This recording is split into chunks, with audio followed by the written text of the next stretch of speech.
दोस्तों एक बार की बात है। एक राजा का दरबार लगा हुआ था। उस दरबार में बड़े बड़े मंत्री आए हुए थे। बातों बातों में उन मंत्रियों में भेस होने लगी।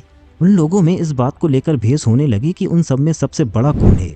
कोई कहने लगा मेरे पास बहुत धन है तो मैं बड़ा हूँ। किसी ने कहा मैं सबसे ज्यादा बुद्धिमान तो मैं बड़ा हूँ। इस बहस में उस राज्य का राजा भी शामिल हो गया। राजा बोला कि ये पूरा राज्य तो मेरा है, यहाँ मैं सबसे बड़ा हूँ। तभी एक मंत्री बोला सेना और साम्राज्य के बिना राजा की कोई वैल्यू नहीं होती, तो राजा बड़ा कैसे। दरबार में हर कोई एक दूसरे को छोटा साबित करने में लगा हुआ था। बहस बढ़ती जा रही थी और राजा को कुछ समझ नहीं आ रहा था कि क्या करा जाए।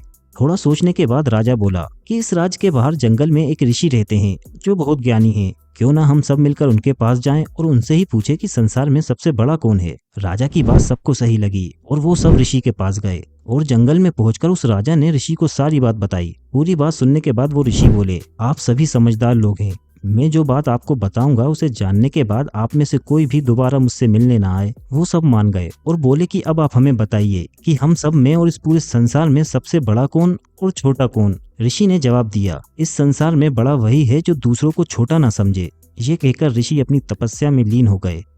दोस्तों ये छोटी सी कहानी हमें बहुत बड़ी बात सिखाती है कि संसार में बड़ा वही है जो खुद को दूसरों से छोटा ना समझे।